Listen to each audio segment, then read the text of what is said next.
গরম বলতে আমরা সাধারণত বসন্তকালের শেষের অংশ এবং গ্রীষ্মকালের পুরোটাই বুঝি। এ সময় চোখের নানাবিধ সমস্যা দেখা দিতে পারে। এর মধ্যে অন্যতম রয়েছে চোখের অ্যালার্জিজনিত সমস্যা।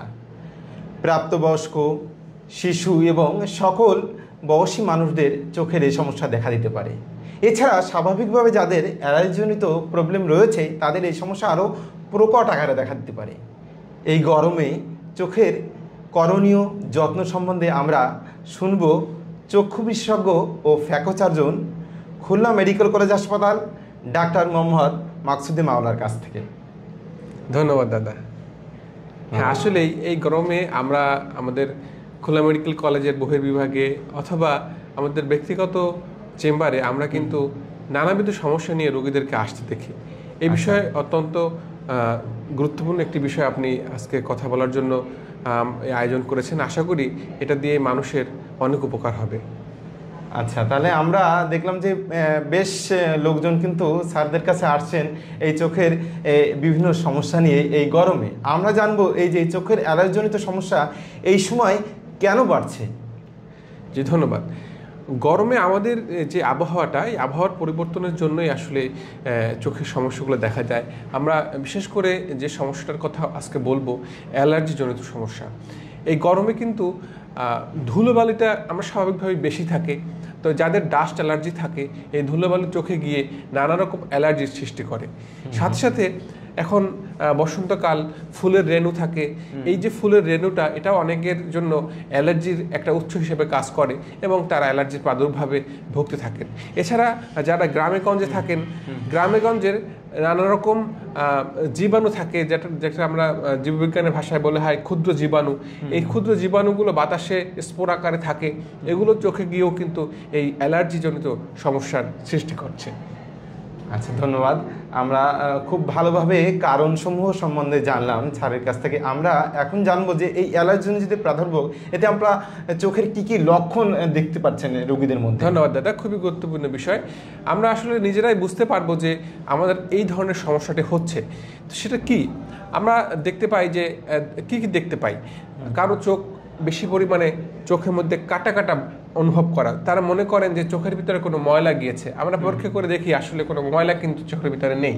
আচ্ছা, এবং অনেক সময় দেখা যায় চোখে, তারা বলেন যে চোখের ভিতরে আমার আলোতে গেলে, সূর্যের আলোতে গেলে চোখ থেকে পানি চলে আসছে এবং সূর্যের আলো সহ্য করতে পারছেন না। অর্থাৎ আমরা এটাকে বলি ফটোফোবিয়া। ফটোফোবিয়া হতে পারে, চোখ থেকে অনর্গল অল্প অল্প করে পানি পড়ছে। কারো কারো দেখা যায় যে চোখের এক্সট্রা কিছু পিছুটি হচ্ছে, সকালে ঘুম থেকে উঠলে চোখটা জোড়া লেগে যাচ্ছে। এবং শিশুদের ক্ষেত্রে আসলে এটা বেশি জটিল আকার ধারণ করে। এই যেটাকে আমরা বলি ভার্নাল ক্রাটো কনজাংটিভাইটিস, তাদের কিন্তু চোখটা একদম পার্মানেন্টভাবেই লাল হয়ে যায় এবং চোখটা একটা অগ্নিরূপ ধারণ করে, চোখ থেকে পানি পড়ে, সারাদিন তারা অনবরত চোখ রগড়াতে থাকে। এই সমস্যাগুলো আসলে নিয়ে আমাদের কাছে রোগীরা উপস্থিত হন। আচ্ছা, তাহলে বেশ জটিল একটা সমস্যা। চোখে বারবার মানে খোঁচা খোঁচা একটা ভাব, চোখ দিয়ে পানি পড়া, চোখ লাল হয়ে যাওয়া, এই লক্ষণগুলো আমরা দেখতে পাচ্ছি এই চোখের অ্যালার্জিজনিত সমস্যা। এই অ্যালার্জিজনিত সমস্যা যদি দেখা দেয় তখন আমরা সাধারণত কী পরামর্শ দিব কিংবা কখন আসতে হবে ডাক্তারের কাছ থেকে একটু বলবেন। ধন্যবাদ দাদা। তো এখানে আমাদের কিছু করণীয় আছে। যেমন আমরা যদি চেষ্টা করি, আমরা ধুলোবালিটা চোখে কম যাবে, এই পোলেন যেটা আমরা বলছি যে পরাগরেণু চোখে কম যাবে বা জীবাণু চোখে কম যাবে, এই জন্য কিন্তু আমরা চোখে একটা সানগ্লাস, সূর্যের আলো থেকে আমাকে প্রোটেকশন দিলাম, ধুলাবালি থেকে প্রোটেকশন দিলাম, আমরা সানগ্লাস ব্যবহার করতে পারি। এবং এই গরমে আমরা চোখের যত্নে যেটা করতে পারি, যে মাঝে মধ্যে যেহেতু ধুলোবালো যাচ্ছে, চোখে আমরা পরিষ্কার পানি, ট্যাপের পানি অথবা ডিপ টিউবওয়েলের পানি আমরা চোখে ঝাপটা দিতে পারি। এবং কারো যদি এই ধরনের সমস্যা দেখা দেয়, তাদেরকে আমি বলবো যে আপনারা যে সকল খাবারে অ্যালার্জি হয় সে সকল খাবার কিন্তু এই সময় একটু এড়িয়ে চলতে হবে।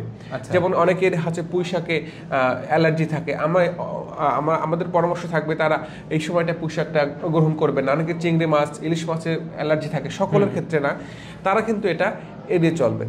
এবং যদি আপনার চোখ চুলকায় বা চোখে কাটা কাটা অনুভব করেন, চোখ লাল হচ্ছে এই ভাব করেন, তাহলে আপনাকে যেটা করতে হবে যে ঠান্ডা পানি যেটা আমরা বলি যে ঠান্ডা পানিতে কাপড় ভিজিয়ে সেকা দিতে পারেন।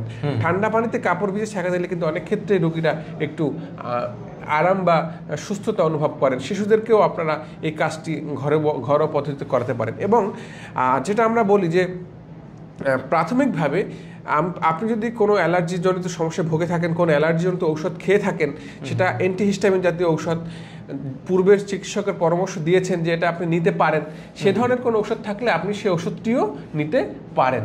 কিন্তু আমরা বলবো যে যদি কোনো চিকিৎসকের পরামর্শ না থাকে, নিজের ইচ্ছা মতো ফার্মেসি থেকে গিয়ে কোনো ওষুধ চোখেও যেমন দেওয়া যাবে না, গ্রহণ করা যাবে না। কারণ এখানে অনেকে অ্যালার্জি কমাতে গিয়ে স্টেরয়েড জাতীয় ঔষধ চোখে দেন এবং স্টেরয়েড জাতীয় ঔষধ গ্রহণ করেন। এটা কিন্তু মারাত্মক একটা ক্ষতির কারণ। তো সেই বিষয়ে আমাদেরকে সাবধান হতে হবে এবং এই সকল বিষয় আমরা গ্রহণ করতে পারি। ধন্যবাদ। আমরা কিন্তু ঘরোয়া পদ্ধতি সম্বন্ধে খুব ভালোভাবে জানলাম স্যারের কাছ থেকে যে আপনি ঘরোয়া যে টোটকা আছে, আমরা সাধারণ যে টোটকা, এগুলো পালন করলে কিন্তু কোনো জটিলতা হবে না। কিন্তু আমরা স্যারের কাছ থেকে জানবো, যদি আমরা সময় মতো চিকিৎসা না করি, এরকমভাবে বিভিন্ন ওষুধ ব্যবহার করি, যদি সঠিক সময়ে চিকিৎসা গ্রহণ না করি, কি কোনো জটিলতা দেখা দিতে পারে এই চোখের অ্যালার্জিজনিত সমস্যা? হ্যাঁ, ধন্যবাদ। এই বিষয়টি আমি আজকে আসলে অত্যন্ত গুরুত্ব দিয়ে বলতে চাই যে চোখের অ্যালার্জি এই গরমে শিশুদের ক্ষেত্রে বিশেষ করে খুবই জটিলতা নিয়ে আমাদের কাছে আসতে পারে। কারণ শিশুদের যে ভার্নাল ক্রাটো কনজাংটিভাইটিসের কথাটা আমরা বললাম, এটি অত্যন্ত তীব্র একটি অ্যালার্জি, অত্যন্ত তীব্র অ্যালার্জি। শিশুরা মানে চোখে এত পরিমাণ লাল হয়ে যায়, এত পরিমাণ অ্যালার্জি হয় যে শিশুরা অতিষ্ঠ হয়ে যায়, বাবা মাও ঘাবড়ে যান। এবং এক্ষেত্রে এটা যদি আমরা আনট্রিটেড রাখি বা চিকিৎসা না করা হয়, তাহলে কিন্তু এই চোখে এক ধরনের ইনফেকশন হতে পারে। এটাকে আমরা বলা হয় শিল্ড আলসার বা কর্নিয়ার উপরে আলসার হয়ে যেতে পারে। এটা একটি চোখের পার্মানেন্ট ক্ষতি। এর ফলে এতে কিন্তু শিশুর দৃষ্টিশক্তির একটা মারাত্মক পরিমাণ ঘাটতি চলে আসবে।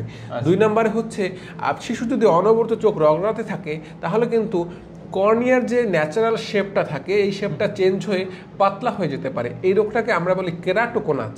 এটাও কিন্তু অত্যন্ত খারাপ একটি রোগ। এর কোনো আসলে একবার কেরাটোকোনাস হয়ে গেলে কিন্তু এটা কিন্তু রিভার্স করে না। এটা কিন্তু পরবর্তীতে অপারেশন লাগতে পারে, থেরাপি লাগে, কিন্তু একবার যেটুকু দৃষ্টি নষ্ট হয় সেইটুকু দৃষ্টি কিন্তু আর ফিরে আসে না। তো এক্ষেত্রে আমাদের অত্যন্ত সাবধানতার সাথে দেখতে হবে এই দুটি জিনিস, যেটি বললাম শিল্ড আলসার এবং কেরাটোকোনাস। এটা কিন্তু আমাদের কারণে হচ্ছে, আমরা যদি সঠিক সময় চিকিৎসা না করি এবং বাচ্চা যদি অতিরিক্ত চোখ রগড়ায়, তাহলে কিন্তু এই সমস্যাটা দেখা দিতে পারে। এবং বড়দের ক্ষেত্রেও এই একই সমস্যা। আমরা বলি যে এই যে অ্যালার্জিক কনজাংটিভাইটিসটা হচ্ছে বা অ্যালার্জিজনিত সমস্যাটা হচ্ছে চোখে, এটার একটি ধরন হচ্ছে সুপিরিয়র বালবার কনজাংটিভাইটিস। তো এটা এই যে বালবার কনজাংটিভাইটিস, এটা যদি বিশেষ করে আমাদের ওল্ডারদের বয়স্কদের হয় বা আমাদের অ্যাডাল্টদের হয়, তাহলে কিন্তু তাদেরও কর্নিয়ায় প্রদাহ হতে পারে, কর্নিয়ায় আলসার হতে পারে। অতএব আমাদের এই বিষয়ে সচেতনতা অত্যন্ত জরুরি। আচ্ছা, আমরা স্যারের কাছ থেকে কিন্তু রোগের প্রতিরোধ, ঘরোয়া টোটকা এবং যদি আমরা চিকিৎসা না করি এই চোখের অ্যালার্জিজনিত সমস্যা, তাহলে কিন্তু অনেক ধরনের বড় ধরনের জটিলতা হতে পারে। অর্থাৎ এই বিষয়ে যেন আমরা সচেতন হই, এই অ্যালার্জিজনিত সমস্যা, চোখে চুলকানিজনিত সমস্যা যেন কখনো হেলাফেলা না করি এবং সময় মতো চক্ষু বিশেষজ্ঞের কাছে শরণাপন্ন হই। আমরা এতক্ষণ ছিলাম ডাক্তার মাকসুদুল আলা, চক্ষু বিশেষজ্ঞ এবং ফ্যাকোসার্জন, খুলনা মেডিকেল কলেজ হাসপাতালের কাছে। স্যার দীর্ঘদিন যাবৎ এই দক্ষিণ পশ্চিমাঞ্চলের মানুষের সেবা দিয়ে আসছেন। আমরা স্যারের এবং স্যারের পরিবারে সুস্থতা কামনা করি, তার মঙ্গল হোক, এটা আমরা কামনা করি। শেষে স্যারের কাছ থেকে স্যার অ্যাজ এ হোল আমাদের এই অ্যালার্জিজনিত সমস্যায় কী কী করবে প্রতিরোধের জন্য, এটা বলে স্যার আমাদের এই অনুষ্ঠান থেকে বিদায় নেবেন। ধন্যবাদ দাদা। তাহলে আসলে আমাদের সচেতনতা এক্ষেত্রে খুবই জরুরি। আমরা ঘরোয়াভাবে চেষ্টা করব একটা লিমিট পর্যন্ত। তবে যে কথাটি আগে বলা হয়নি এবং সর্বশেষ সবচেয়ে গুরুত্বপূর্ণ কথা, আমরা যেন চোখের ভিতরে এই চোখের অ্যালার্জির জন্য কোনো এমন অনেকে ব্যবহার করতে আমরা দেখেছি যে সোডা জাতীয় পানি, শামুকের পানি বা বিভিন্ন রকমের গ্রাম্য বিষয়, এটা আমরা গ্রহণ না করি, ঝাড়ফুঁকের উপরে নির্ভর না করি।